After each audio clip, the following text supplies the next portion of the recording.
Hello guys, how you all are doing? I hope you all are good. So in this video today I am going to discuss about the antigens and antibodies. So be concentrated on study, right? So antigen, पहली बात तो antigen होता क्या है? Any substance which is introduced parentally, that is by route other than the GIT into living animal body, evoke a specific immune response either by producing antibody or by producing sensitized T cell or both. Okay और we can also set कि जो antigen होता है it can be defined as any substance which when produce parenterally, मतलब by any route except GIT. कोई भी substance जो introduce होता है parenterally except gastro intestinal tract हमारी बॉडी में, ठीक है, तो वो क्या स्टिमुलेट करता है? प्रोडक्शन ऑफ एंटीबॉडी जो रिएक्ट करते हैं स्पेसिफिकली और एक ऑब्जर्वेबल मैनर में। तो वो क्या होता है? हमारा एंटीजन होता है, उसे हम एंटीजन कहते हैं। उसके बाद any foreign substance can act as antigen, कोई भी फॉरेन सब्सटेंस एंटीजन के रूप में काम कर सकता है, ऐसा वर्क कर सकता है। सो व्हाट आर दे, क्या हैं वो? That is vegetable protein, RBC, egg albumin, milk, dead and living micro organism, serum, bacterial toxin, snake venom etcetera. Okay, और वी कैन ऑल्सो राइट कि कई बार प्लांट और एनिमल भी एक है, ठीक है, tissue, right, plant and animal tissue, they also act as foreign body और etcetera, right. If we are further we are going to talk about the antibody, that what is antibody.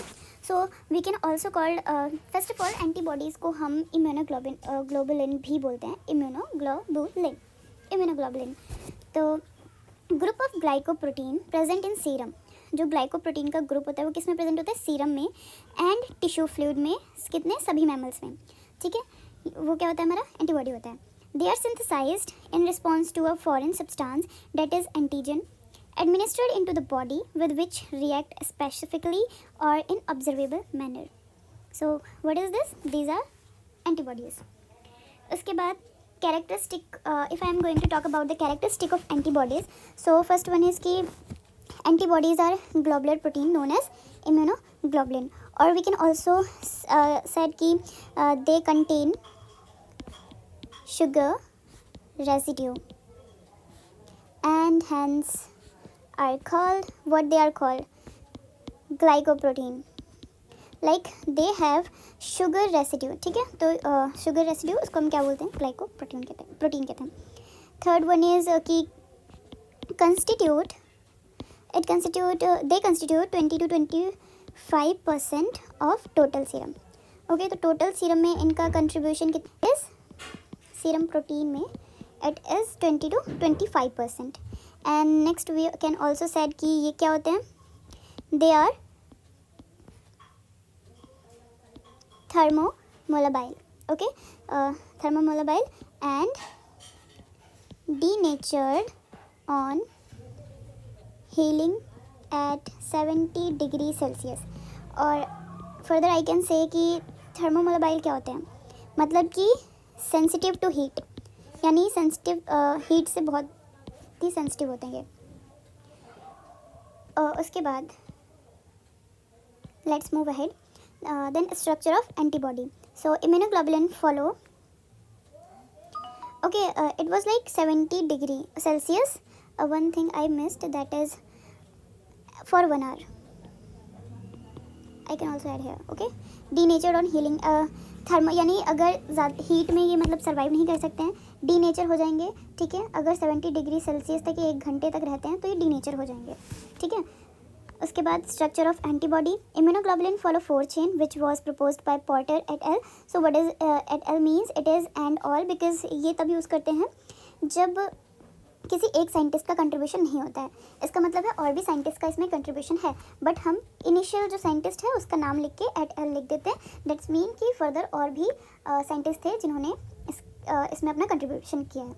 That is 2 distinct type of polypeptide chain. ये जो antibodies होते हैं इनके पास 2 heavy chain होते हैं और 2 light chain होती हैं, राइट, ठीक है। See here it is written 2 light chain and 2 heavy chain link together with disulphide bond. और वो कौन सा बॉन्ड होता है जिससे ये कनेक्टेड होते हैं? वो होता है डाइसल्फाइड बॉन्ड, ओके। अब उसके बाद हम डायग्राम बनाते हैं एंटीबॉडी का. Let's see the diagram of antibody.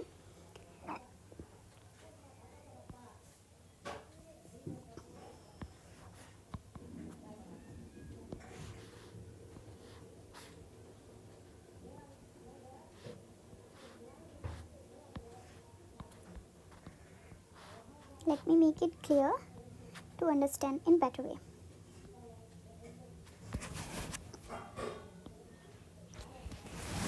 Okay.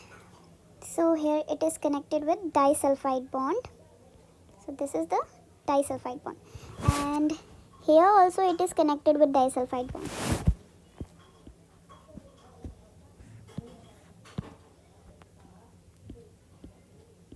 Okay.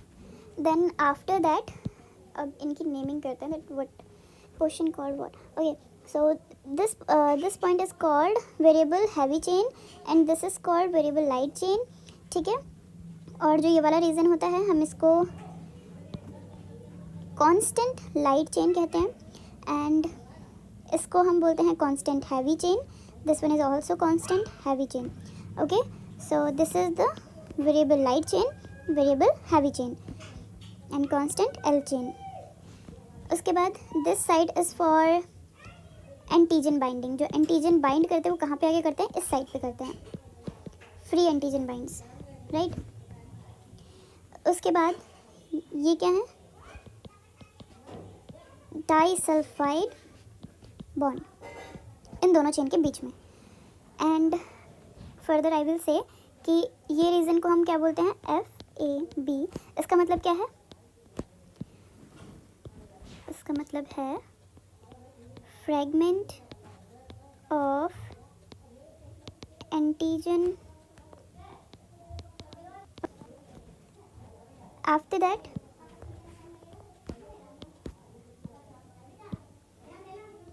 this region is called as FC, means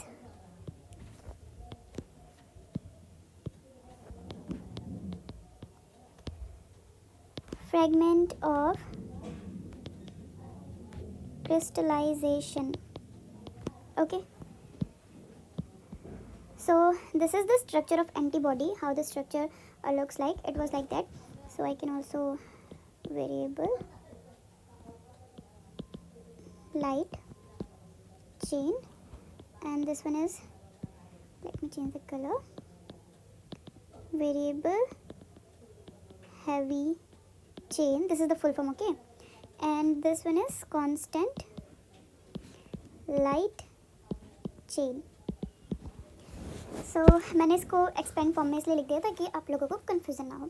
सो ये है स्ट्रक्चर ऑफ एंटीबॉडी जिसमें हमारे पास क्या होता है?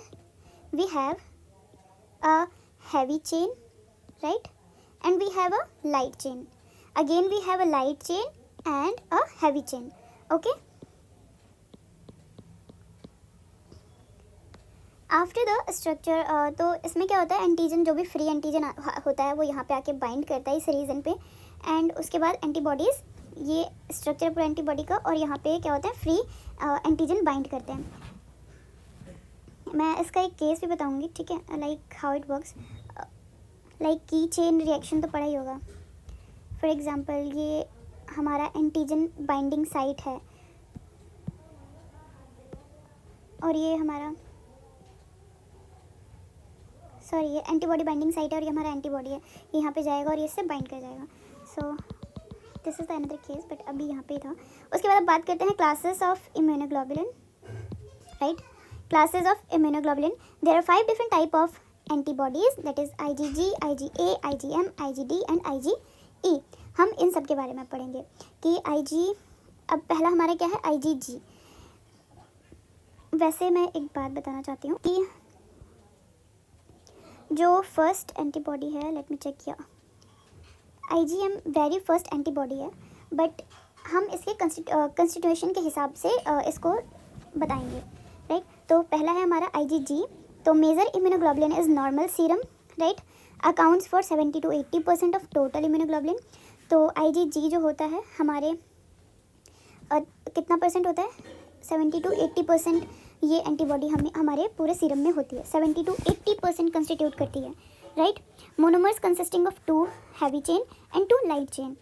तो 2 हैवी चेन होते हैं और 2 लाइट चेन होते हैं। Like we can also say that it is the structure of IgG। Okay, so ये स्ट्रक्चर होता है IgG का, ठीक है। It's major immunoglobulin synthesise during secondary response. उसके बाद बायोलॉजिकल एक्टिविटी देखते हैं IgG की। So in pregnant women has अच्छा, जो प्रेग्नेंट वुमेन्स होती हैं उसमें ये जो IgG एंटीबॉडी है इसके पास इतनी कैपेबिलिटी होती है कि वो प्लेसेंटा को क्रॉस कर सकता है और उसके फीटल सर्कुलेशन में वहाँ तक पहुँच सकता है। IgG एंटीबॉडी यानी कि ये प्लेसेंटा को क्या कर सकता है, क्रॉस कर सकता है। ओके, और क्या करता है, प्लेसेंटा के फीटल जो होता है फीटस में जाके ये उसे नेचुरल पैसिव इम्यूनिटी प्रोवाइड करवाता है कुछ वीक्स तक के लिए। IgG क्या करता है, प्रोटेक्ट करता है बॉडी फ्लूइड को।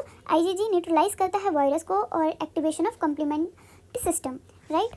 Now second one is immunoglobulin A यानी कि IgA। अब इसके बारे में पढ़ते हैं। ये सेकंड मोस्ट अबंडेंट इम्यूनोग्लोबुलिन है, लेकिन इसका कंस्टिट्यूशन कितना है, 10 to 13%। ओके, 10 to 13% इसका कंस्टिट्यूशन है टोटल इम्यूनोग्लोबुलिन में। Occur 2 forms in human sera, more than 80% कौन सा है, IgA, and occurs as monomer but in the most mammal it is polymeric. Okay, ये दो बेसिकली IgA जो है वो हमें 2 फॉर्म में देखने को मिलता है। एक तो है जो कि हमें ह्यूमन सीरा में मोर देन 80% IgA देखने को मिलता है एज अ मोनोमर, यानी कि 80% क्या किस रूम में देखने को मिलेगा, एज अ मोनोमर। लाइक ये स्ट्रक्चर होता है मोनोमर का। Okay, this is a rough diagram. So ये होता है मोनोमर, हमें इस 80% मोनोमर में ही देखने को मिलता है ह्यूमन सीरा में। But in most mammal it is polymeric, but बहुत सारे मैमल्स में क्या होता है, पॉलीमेरिक होता है। Secretory IgA is present in seromucous secretion such as saliva में देखने को मिलता है। ओके, IgA एंटीबॉडी हमें कहाँ कहाँ देखने को मिलती है, it was present in saliva, nasal fluid, tears, colostrum और कहाँ पे, एंड सिक्रेशन ऑफ लंग्स के सिक्रेशन में भी देखने को मिलता है और GIT में भी देखने को मिलता है एंड एक्सेट्रा। ओके, तो इसमें क्या होता है, 4 हैवी चेन और 4 लाइट चेन होती हैं। So it is having 4 light chain 4 heavy chain. तो यहाँ पे मैंने डायग्राम बना रखा है, but I will make again for you, I will explain it how it looks like.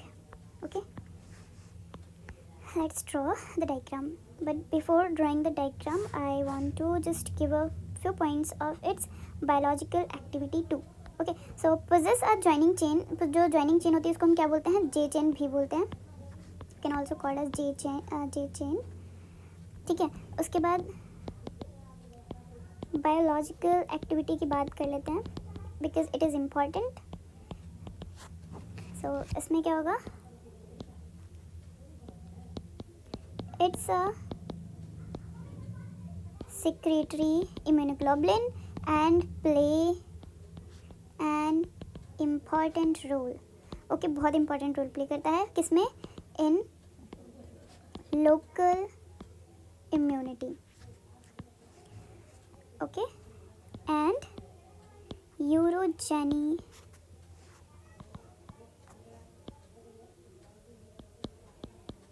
Urogenital tract pathogen. Second one is inhibit the adherence of the pathogens to the mucus secretion, thereby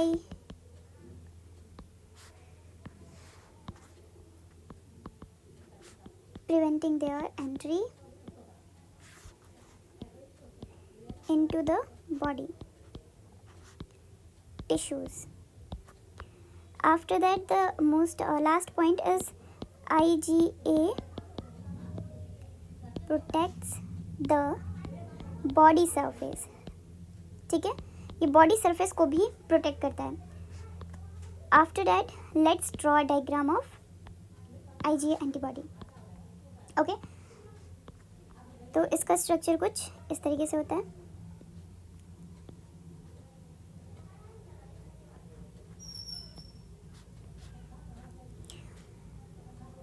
heavy chain, and this one is the light chain, light chain, light chain, light chain.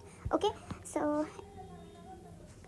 after that there is a bond, right, which is in J shape. I already mentioned here कि joining chain जो chain join करती है दोनों antibodies को उसे हम बोलते हैं J चेन. ओके, ये दो मोनोमर्स को बाइंड करती है. That is the binds to monomer of light chain. Okay, so this is the IgA antibody. It is a monomer. After that we are study about the IgM. So what is IgM? It is the first antibody to be formed. Okay, constitute about 5 to 8% of serum immunoglobulin. इसका constitution immunoglobulin में 5 to 8% ही है. ये pentamer बनाता है जिसमें 10 heavy chain और 10 light chain होते हैं.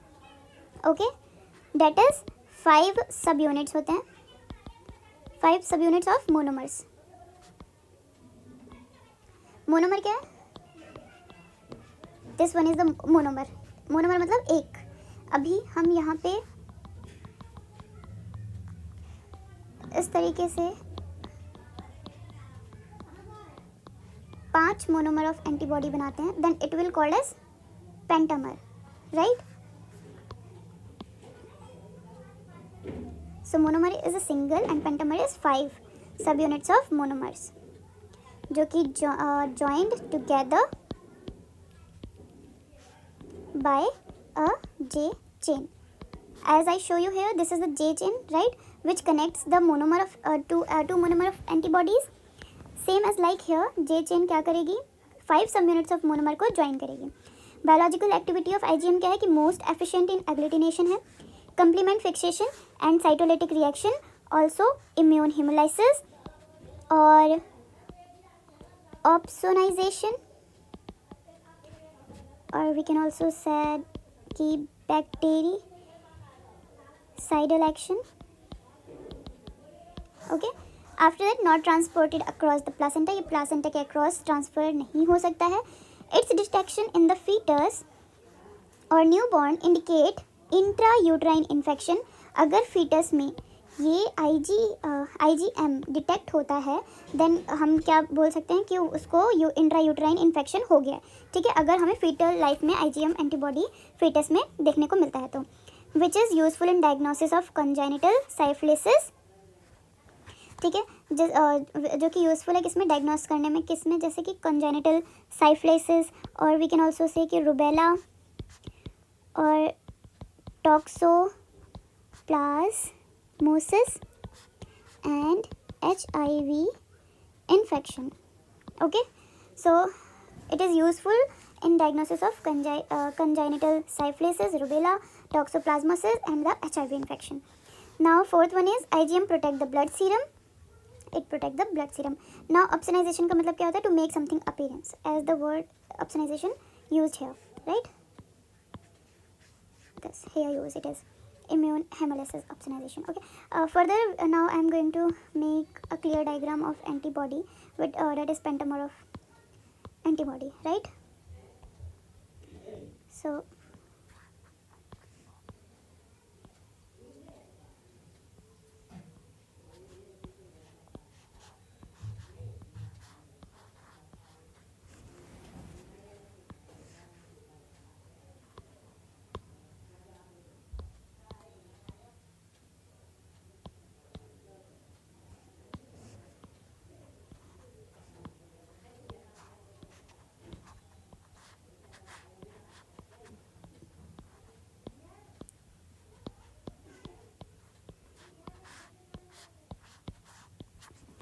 okay, so here is also a J chain which connects the antibody, right? It will looks like a J chain which connects the monomer of antibodies. Okay, so ये कैसा structure है? Pentamer. As you all know, this is the antigen binding site. Everything is same as like this. बस फ़र्क कितना है कि वहाँ पे एक एंटीबॉडी था और यहाँ पे 5 हैं जो एक ही में कंबाइन है, जुड़े हुए हैं एक ही से.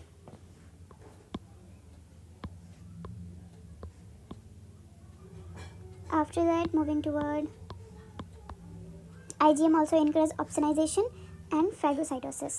Okay, अभी here it is. तो IgM के बारे में हमें पता चल गया. ये क्या करता है, 5 to 8% ही सीरम में देखने को मिलता है, लेकिन ये first antibody to be formed है इन द इम्यूनोग्लोबुलिन. उसके बाद ये पेंटामर बनाता है. पेंटामर इसका स्ट्रक्चर होता है लाइक 5 सब यूनिट्स मोनोमर ज्वाइंट होते हैं. किससे होते हैं ज्वाइन? जे चेन से, राइट. और उसके बाद इट वाज लाइक इसके बायोलॉजिकल एक्टिविटीज़ जो हमने अभी स्टडी किया है, हमने स्ट्रक्चर को भी स्टडी कर लिया. एंड नाउ ये क्या करता है, ऑप्सनाइजेशन को इंक्रीज़ करता है और फैगोसाइटोसिस को. सो अब हम बात करते हैं कि ऑप्सनाइजेशन क्या होता है, right.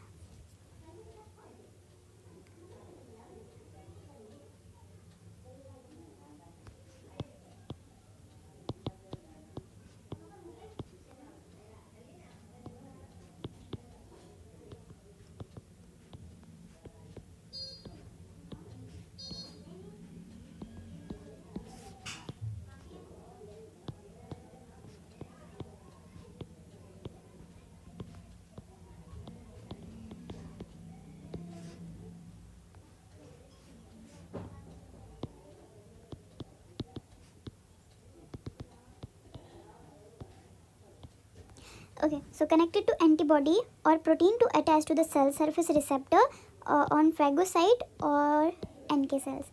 So this is opsonization. Okay, it is the molecular mechanism whereby pathogenic molecule या microbe or apoptotic cell, that is antigenic substance, are connected to antibodies or complements or other protein. तो basically जो antigenic substance होते हैं वो antigenic substance होते हैं किससे connected होते हैं? एंटीबॉडीज से. तो उसी को हम ऑप्सनाइजेशन कहते हैं. वो उसके सेल सरफेस पे जब आके बाइंड करते हैं. ओके, तो उसी को हम क्या बोलते हैं? ऑप्सनाइजेशन कहते हैं. Okay, after that we have the next one is, fourth one is IgD, immunoglobulin. Okay, immunoglobulin D. So occur at low concentrate at account for less than 1% of total immunoglobulin. तो basically इनका contribution कितना होता है immunoglobulin का? Only 1%. Occur as a monomer. Okay, and structure किसके similar होता है? IgG के. Is IgG, let's find. Yeah this is IgG. तो स्ट्रक्चर जो इम्यूनोग्लोबुलिन D का है वो भी सेम होता है किसके? IgG के. ओके, उसके बाद बायोलॉजिकल एक्टिविटी क्या है IgD की? Many function as antigen receptor on surface of B lymphocyte for recognition of antigen for the control of activation. Okay, activation and proliferation of lymphocytes to produce antibodies. Okay, after that next and the last one is IgE antibody. So it occur in very low concentration और level in वैसे तो बहुत low concentration में होता है लेकिन इसका level भी इंक्रीज होता है इन केस ऑफ अटोपिक कंडीशन, जैसे कि अस्थमा हो गया. ठीक है, अस्थमा हो गया और कौन सा, और we can say hay fever. ठीक है, इस केस में इसका लेवल इंक्रीज होता है. और allergy, or we can also say allergy, right? And it occurs as a monomer and structure is similar to IgG as okay, तो अभी हमें IgD मिला था एक, जिसका स्ट्रक्चर किसके IgG के कॉमन था, और IgE. ये तीनों का स्ट्रक्चर सेम होता है. They are present as a monomer, right? Monomer के रूप में ही मिलते हैं ये. And okay, so next one is biological activity of IgE. Okay, I selected the wrong tool. IgE, so it's extravascular in distribution and has high affinity to surface tissue cell, particularly mast cell. Okay, extravascular in distribution होता है, high affinity होती है surface tissue की, किसके लिए? mast cell के लिए. Okay, IgE mediates reagenic hypersensitivity. So what do you mean by hypersensitivity? It is it's mean कि intolerance, or we can also say that undesirable. Okay, So this is the hypersensitivity, means reaction require a pre-sensory immune state of the host. After that, what do you mean by reagenic? Reagenic का मतलब क्या होता है? An antibody found in blood of individual having a genetic predisposition to allergy. It is reagenic. Okay. तो basically an antibody that mediates hypersensitivity allergic reaction.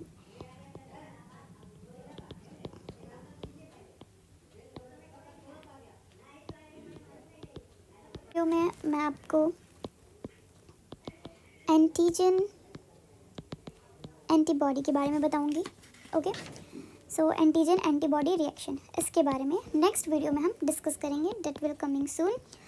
और अगर इस video से कोई भी डाउट हो, you can comment in the comment box and ask any question related with this topic.